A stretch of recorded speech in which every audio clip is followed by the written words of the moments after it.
सभापति महोदय, माननीय मुख्यमंत्री महोदय, आप माननीय मुख्यमंत्री महोदय से आप बात आगे करें ना, आप तो मिनिस्टर हैं। माननीय मुख्यमंत्री महोदय, राजस्थान ने बात करें। 23 फरवरी मंत्री जी बैठे हुए पास में, 2022 को आपके मित्र हैं मंत्री। बजट प्रस्तुत किया है। मंत्री जी आपके मित्र हैं, बात करो आप इनसे। माननीय सभापति महोदय, यह बजट माननीय मुख्यमंत्री महोदय ने आम नागरिकों के खुशहाल जीवन के लिए दिया है। आम नागरिक में कृषक आ गया, पशुपालक आ गया, मजदूर आ गया, युवा आ गया, वृद्ध आ गया, विद्यार्थी आ गया, महिलाएं आ गई, प्रोफेशनल्स जो लोग हैं वो आ गए, शिक्षाविद आ गए, चिकित्सा विशेषज्ञ आ गए, जनप्रतिनिधि आ गए, सिविल सोसाइटी आ गई। समस्त प्रदेशवासियों की भावनाओं और सुझावों को ध्यान में रखते हुए ही माननीय मुख्यमंत्री महोदय ने ये बजट राज्य की जनता को दिया है।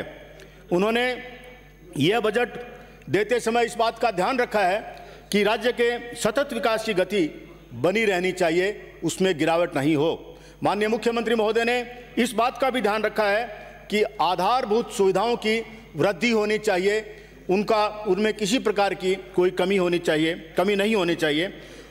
कहना यह चाहता हूं कि समाज के सभी वर्गों को और उनकी भावनाओं को ध्यान में रखते हुए, आम नागरिकों के सुझावों को ध्यान में रखते हुए, उनकी मंशा को ध्यान में रखते हुए माननीय मुख्यमंत्री महोदय ने ये बजट जनता को प्रस्तुत किया है, राजस्थान की जनता को प्रस्तुत किया है।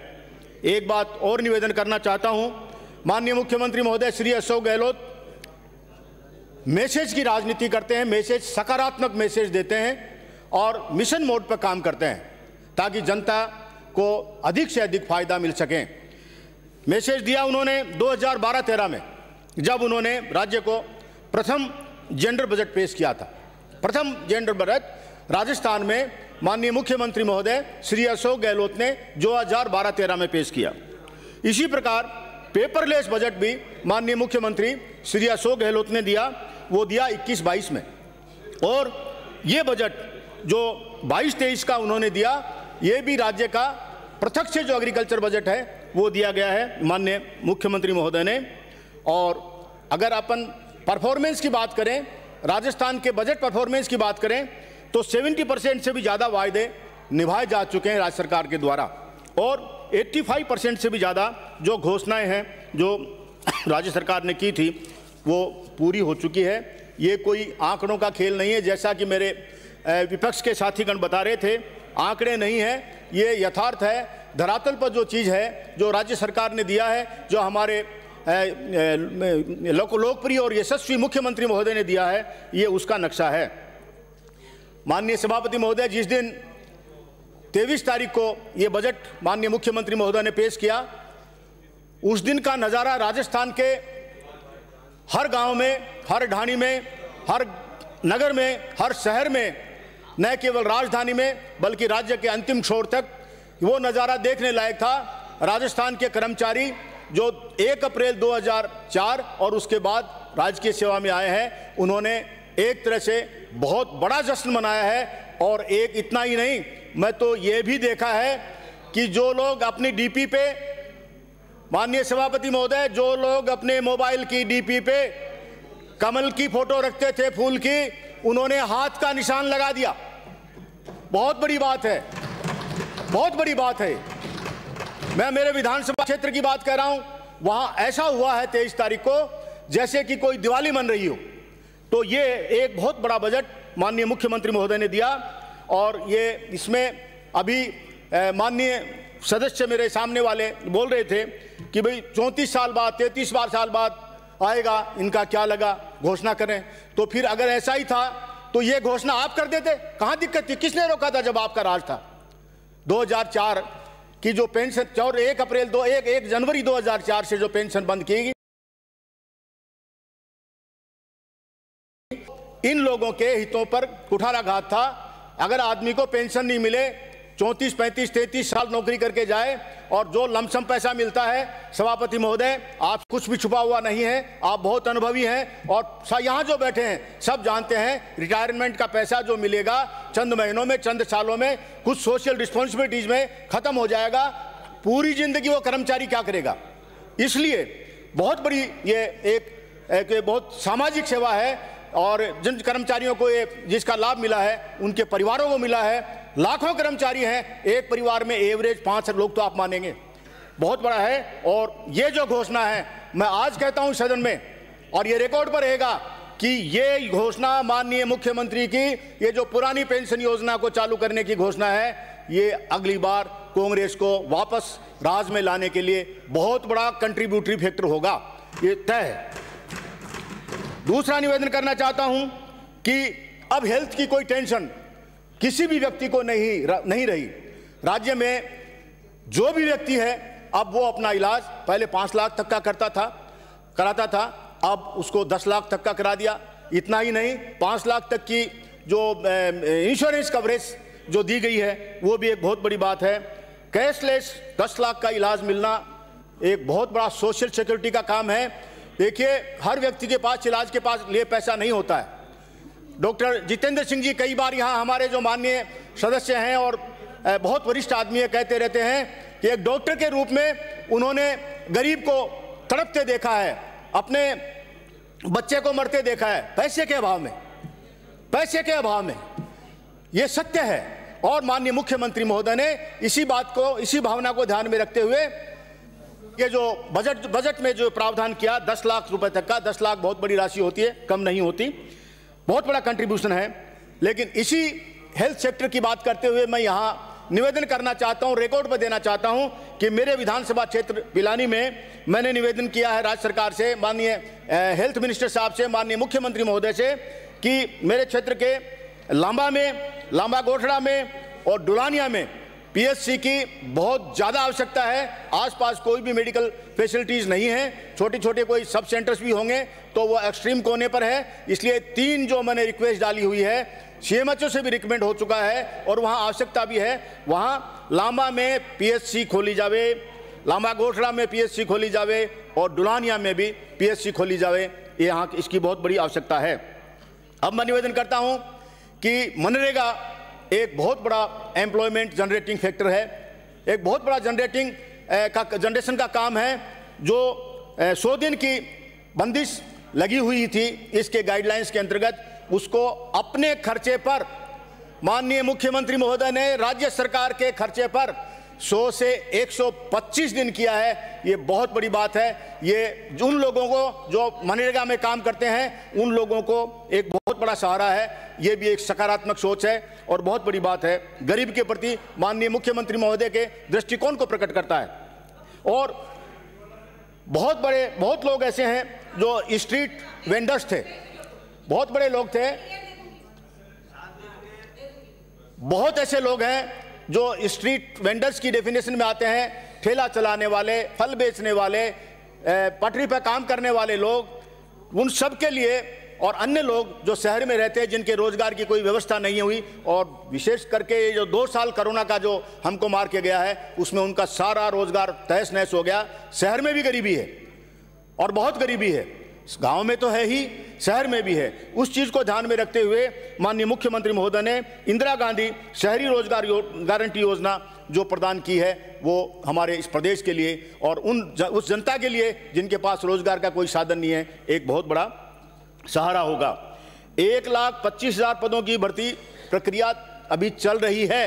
मैं माननीय जो विपक्ष के सदस्य हैं उनको बताना चाहता हूं कि प्रक्रियाधीन है, कोई किसी स्टेज पर है, कोई किस स्टेज पर है, कोई किस स्टेज पर है, कोई इनिशियल स्टेज पर है, कोई फाइनल स्टेज पर है, कोई आरपीएससी को देने के स्टेज पर है, कोई सर्विस सिलेक्शन बोर्ड को देने के स्टेज पर है। 1,25,000 नौकरियां देने के लिए अभी प्रक्रियाधीन है और पिछले 3 साल को देखें तो लगभग 3 लाख लोगों को नौकरी दी जा चुकी है। ये तो रिकॉर्ड पर है, कोई जांच करना चाहे तो जांच लें।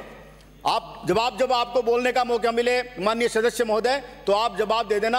आंकड़े झूठ नहीं बोलते, शीशा झूठ नहीं बोलता। शीशे के सामने खड़े होकर के आप देखेंगे तो वही दिखेगा जो सामने है। दूसरा मैं निवेदन करना चाहता हूं कि ये जो अलग से कृषि बजट देने का माननीय मुख्यमंत्री महोदय ने सोचा और उसको इंप्लीमेंट किया है, ये बहुत बड़ी बात है। पहले 2,000 करोड़ का मुख्यमंत्री कृषक साथी योजना होती थी, उसको 5,000 किया है, डबल से भी ज़्यादा। डबल से भी ज़्यादा करना एक बहुत बड़ी योजना है। जैसा कि मैंने निवेदन किया, माननीय मुख्यमंत्री महोदय सकारात्मक मैसेज देना चाहते हैं और वो उनकी धारणा है कि देश का कृषक वर्ग, राज्य का कृषक वर्ग सबसे पहला हक रखता है इस देश की इकोनॉमी पर, इस राज्य की इकोनॉमी पर। इसलिए उन्होंने किसान के विकास को दृष्टिकोण में को ध्यान में रखते हुए, किसान के विकास के उद्देश्य को ध्यान में रखते हुए उन्होंने मिशन बोर्ड पर काम करने के लिए 11 मिशन से इस कृषि बजट पर काम करने का एक मैसेज दिया है। इसी प्रकार से एक बहुत बड़ा अमेंडमेंट, एक बहुत बड़ा कानून आ रहा है जिसका नाम है SC/ST के लिए डेवलपमेंट फंड कानून। अपने इसी हाउस में आएगा, जिस दिन वो आएगा उस पर अलग से हम बोलेंगे, लेकिन शेड्यूल कास्ट और शेड्यूल ट्राइब वर्ग के लिए एक बहुत बड़ा कानून आएगा। कई राज्यों में वो है, दूसरे राज्यों की कॉपी भी मैंने मंगाई है। अपने हिसाब से राज्य सरकार ने जो ड्राफ्ट दिया है उस ड्राफ्ट को बहुत अच्छी सराहना हम कर सकेंगे। EWS वर्ग एक बहुत बड़ा समाज का ऐसा वर्ग है। देखिए, अपन कहते हैं SC में गरीबी है, ST में गरीबी है, OBC में थोड़ी दिक्कत है, इसमें दिक्कत है, उसमें दिक्कत है, माइनॉरिटी में भी है, लेकिन समाज का टोटल अगर अपन देखें तो जो जनरल सेक्शन है, जनरल वर्ग है, सामान्य वर्ग है, जो किसी रिजर्वेशन में कवर नहीं होता, उसमें भी बहुत लोग ऐसे हैं जो मेरे विचार से SC से भी गरीब होंगे, ST से भी गरीब होंगे, माइनॉरिटी से भी गरीब होंगे, कोई संसाधन उनके पास नहीं होगा। ऐसे लोगों को माननीय मुख्यमंत्री महोदय ने ध्यान में रखा है और जो 10% रिजर्वेशन EWS के लिए किया है वो एक बहुत बड़ा सराहनीय काम है। पिछली बार कर दिया था और इस बार उन्होंने 100 करोड़ की धनराशि, एक 100 करोड़ का अलग से फंड उनके वेलफेयर के लिए रखा है। देखिए, पंडित जवाहरलाल नेहरू ने जब देश को जब प्रारंभ किया था तो सोशलिस्टिक पैटर्न ऑफ सोसाइटी पर इस देश की आधारशिला रखी थी, सोशलिस्टिक पैटर्न ऑफ सोसाइटी पर, और उसी राह पर हमारे मुख्यमंत्री महोदय चल रहे हैं। सबका कल्याण हो, सबका हित हो, सबका विकास हो, इस से चल रहे हैं। अन्य 1 करोड़ मुख्यमंत्री डिजिटल सेवा योजना के अंतर्गत स्मार्टफोन मिलेगा। अभी मेरे साथी सदस्य कह रहे थे विपक्ष में वाले कि महिलाओं के लिए कुछ नहीं किया। कृपया बजट को पढ़ के देखें, बजट भाषण 23 तारीख का जो है उसको पढ़ के देखें। महिलाओं के लिए बहुत कुछ दिया माननीय मुख्यमंत्री महोदय ने। इतना ही नहीं, ये स्मार्टफोन तो है ही है और कई चीज़ों में कई छूट दी है, कई जगह वेलफेयर एक्टिविटीज़ दी है। महिला और बाल विकास का बजट आप पढ़ के देखिए, सोशल जस्टिस और एम्पावरमेंट डिपार्टमेंट का बजट पढ़ के देखिए, आपको अपने आप पता लग जाएगा। ईस्टर्न राजस्थान कैनाल प्रोजेक्ट पर काम होने की बहुत ज़्यादा ज़रूरत थी। उन्होंने इसके लिए भी अलग से बोर्ड बनाया है और उसको फोकस किया है। इससे हमारे राज्य की बहुत बड़ी जनता का हित होगा। टूरिज्म और हॉस्पिटलिटी को उद्योग का दर्जा दिया है, कई ड्यूटीज में छूट दी है। और जयपुर हमारी राजधानी है, राज्य की राजधानी जयपुर है। इसके फ्यूचर डेवलपमेंट को ध्यान में रखते हुए उन्होंने अजमेर रोड तक, ट्रांसपोर्ट नगर तक और यहाँ अम्बाबाड़ी से सीतापुरा तक जो जयपुर मेट्रो का विस्तार की जो योजना दी है वो एक सराहनीय कदम है।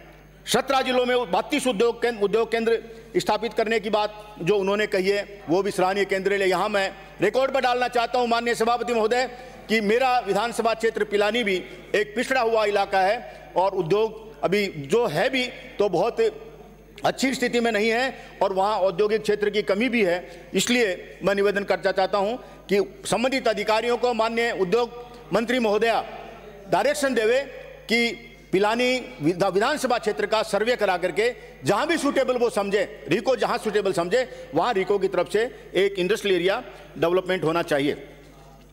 क्योंकि समय को आपने बांध रखा है तो पहले माननीय सभापति महोदय मैं अपने विधानसभा क्षेत्र पर आना चाहूँगा।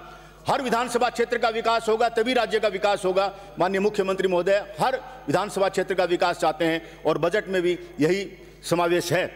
पिलानी विधानसभा क्षेत्र में के संदर्भ में मैं माननीय मुख्यमंत्री महोदय को निवेदन करना चाहता हूं कि उनकी कृपा से, राज्य सरकार की कृपा से, और यहाँ राजस्व मंत्री महोदय बैठे हैं उनको एड्रेस करके भी मैं बोल रहा हूं कि उनकी कृपा से मेरे विधानसभा क्षेत्र में बहुत प्रयास के बाद में पिलानी में एक अलग पंचायत समिति मैंने बनवा ली और पंचायत समिति बन गई पिलानी और वहाँ का सारा काम। पिलानी में 2 नगर पालिकाएँ हैं, पिलानी नगर पालिका और विद्या विहार नगर पालिका, साथ में 24 पंचायतें हैं पंचायत समिति पिलानी की। इसके अलावा 7 पंचायतें हैं सूरजगढ़ की, वो 7 पंचायतें विधानसभा क्षेत्र पिलानी की। वो सब मिला करके उनका काम हो रहा है सूरजगढ़ SDM के यहाँ उनका काम हो रहा है तहसीलदार सूरजगढ़ के यहाँ।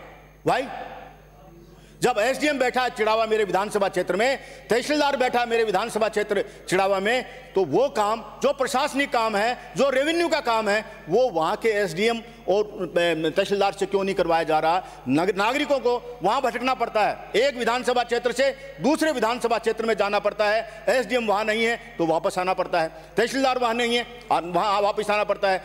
पिलानी और चिड़ावा दोनों ट्विन टाउन है, दोनों बिल्कुल नज़दीक हैं। तो एसडीएम का प्रशासनिक नियंत्रण हो जाए। और निवेदन करता हूं कि 24 पंचायतें, पंचायत समिति पिलानी की, 7 पंचायतें जो एडजेसेंट है वो पंचायत समिति सूरजगढ़ की, 7 वो होगी, 24 वो होगी, और 2 नगर पालिकाएं होगी, पिलानी नगर पालिका और पिलानी विद्या विहार नगर पालिका। ये सारा कार्य क्षेत्र एक इंडिपेंडेंट तहसीलदार का होना चाहिए साहब। छोटी छोटी जगह आपने इसमें घोषणा कर दी इस बजट में। मेरा विनम्र निवेदन है, मैं निवेदन से और माननीय मुख्यमंत्री महोदय से, कि पिलानी में एक तहसील घोषित की जानी चाहिए। ये आम जनता के हित में है, मेरे विधानसभा क्षेत्र के हित में है। और दूसरा और निवेदन कर रहा हूं, इसको कृपया रिकॉर्ड पर ले लीजिए कि जिला कलेक्टर ने तहसील बनाने की रिकमेंडेशन राजस्व मंडल को भी कर दी है, और आज जैसी मेरी बात हुई है उन्होंने राज्य सरकार को भी कर दी है। पूरा खाका दे दिया है, पूरा नक्शा दे दिया है, कौन कौन सी तहसील में, उस पिलानी तहसील में कौन कौन से पटवार सर्किल आएंगे, कौन कौन से गिरदावर सर्किल आएंगे, बिल्कुल कॉम्पैक्ट नक्शा बना करके दे दिया है। मैं राजस्व मंत्री महोदय से निवेदन कर रहा हूं कि कृपया इसको बहुत गंभीरता से देखें। बहुत बड़ी आवश्यकता है, जनता में उत्सुकता भी है और व्यग्रता है कि हम दूसरी विधानसभा क्षेत्र में क्यों जाएं, जब पिलानी सर इंटरनेशनल लेवल का शहर है, अंतर्राष्ट्रीय स्तर का शहर है, और उसमें कोई तहसील नहीं, उसमें कुछ नहीं। वहां से सूरजगढ़ जाओ, सूरजगढ़ एक छोटा सा कस्बा है, पिलानी बहुत बड़ी चीज है।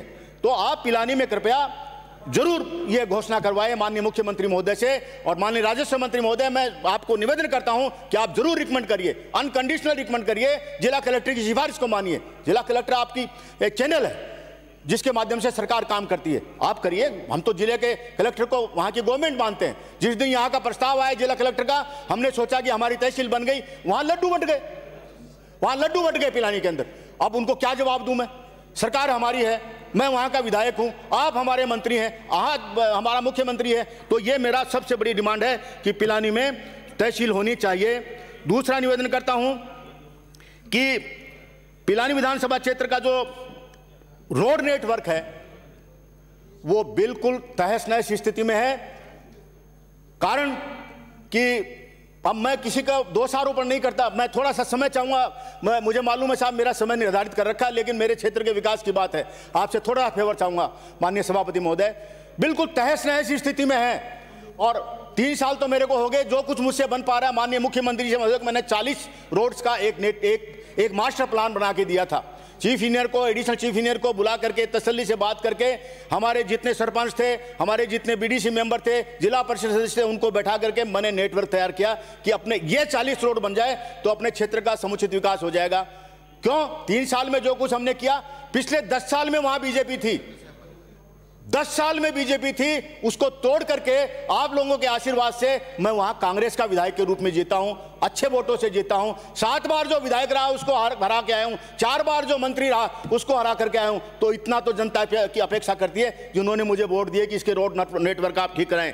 40 रोड्स का मैंने एक मास्टर प्लान दिया था। माननीय मुख्यमंत्री महोदय का आभार प्रकट करता हूं कि गत वर्ष उन्होंने 6 रोड का स्वीकृति मेरे को दे दी। चीफ इंजीनियर से मेरे पास चिट्ठी आई कि 34 रोड और बच गई आपकी।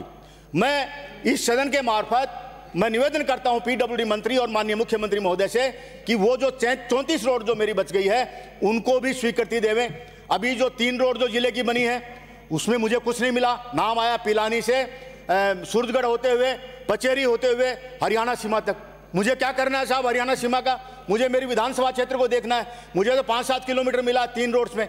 आप कृपया पिलानी से बेरी रोड को स्वीकृत करिए, वो है हरियाणा की सीमा तक, वो है सबसे इंपॉर्टेंट। उसमें 5 पंचायतें पड़ती है, उसमें 5 पंचायतें पड़ती हैं, जो मेरे हराने की और जीतने का सबसे बड़ा कारण होगा।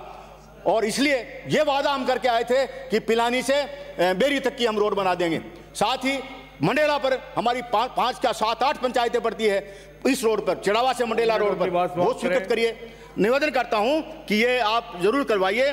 दूसरा मंडरेला में लगभग 500 का राइट माननीय मुख्यमंत्री महोदय ने दे रखा, जहां 500 बच्चियां होंगी वहां कन्या महाविद्यालय खुलेगा।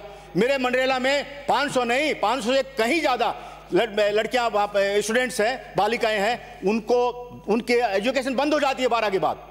10+2 करने के बाद वो कहीं नहीं जा सकती, 10-10 किलोमीटर तक कोई कॉलेज नहीं है। और हमारा सिस्टम सोसाइटी का आप समझते हैं, बच्चियों को भेजते नहीं है, इसलिए वहाँ मंडरेला में एक कन्या महाविद्यालय खोली जाए। और इसके अलावा चौधरी कुंभाराम लिफ्ट कैनाल पर मैं जरूर बोलना चाहूँगा, हमारा इलाका पानी के मामले में बिल्कुल संकटग्रस्त हो चुका है, पीने को पानी नहीं है। चौधरी कुंभाराम लिफ्ट कैनाल की 7,700 करोड़ की योजना राज्य सरकार ने मंजूर की, उसके लिए तो धन्यवाद, लेकिन उस मंजूरी का खाली हम क्या चाहते, उसका हमें पानी मिलना चाहिए, उस पर एक्टिव काम करना चाहिए। उसमें मैं भी ग्रसित हूँ, सूरजगढ़ के विधायक महोदय बैठे हैं वो भी ग्रसित हैं, आगे वाले बैठे हैं वो भी ग्रसित है। उस पर काम होना चाहिए, काम शुरू होगा, जनता को आशा की किरण नजर आएगी। दूसरा, पिलानी का पानी बिल्कुल सूख चुका है, पिलानी इंटरनेशनल सिटी है, उसका पानी सूख चुका है। माननीय मुख्यमंत्री महोदय ने जब 21 घंटे की वीडियो कॉन्फ्रेंसिंग की थी, तब उनको मैंने अपने भाषण में कहा था, और उन्होंने he was very kind to approve 6 MLD पानी साहवा लिफ्ट किनार से एडिशनल जो आगे सूरजगढ़ वगैरह लाइन जाएगी उसमें मेरे को एलोकेट कर दिया गया था। उस पर मलसीसर से चिड़ावा की तक लाइन आए, वो काम हो। 15 लाख का इंफ्रास्ट्रक्चर जो हमारा भगिनिया जोड़ा है चिड़ावा में, वो उसमें स्वीकृत करें ताकि पिलानी की जनता को पानी मिले।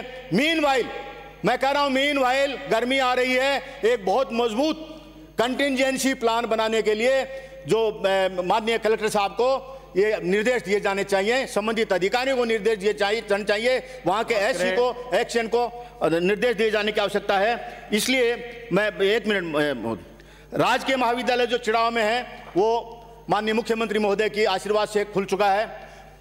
सभापति महोदय 25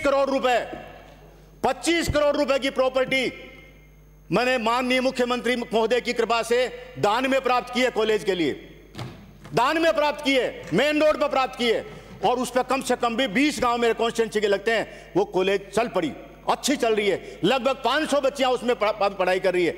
मैं चाहता हूं, मैं निवेदन करता हूं कि वहां पर अगले सत्र से कॉमर्स और खोल दी जाए। आर्ट्स तो है, हमारी बच्चियां भी, बच्चे भी कॉमर्स के प्रति काफी रुझान रखते हैं। तो अंत में यही निवेदन करना चाहता हूं कि एक चिट्ठी मैंने सर, एक मिनट लूंगा सर, एक चिट्ठी मैंने माननीय मुख्यमंत्री महोदय को 21 फरवरी को लिखी है और निवेदन किया है कि राज्य की संचित निधि से नगरीय निकायों के अधिकारी और कर्मचारियों की वेतन भत्तों का भुगतान किया जाए, क्योंकि सारे नगरीय इकाइयां बहुत आर्थिक स्थिति से कमजोर हैं। सभापति महोदय, बोलने को तो बहुत कुछ है, लेकिन आपने इतना भी समय दिया, इसके लिए बहुत बहुत धन्यवाद। Thank you very much. नमस्कार।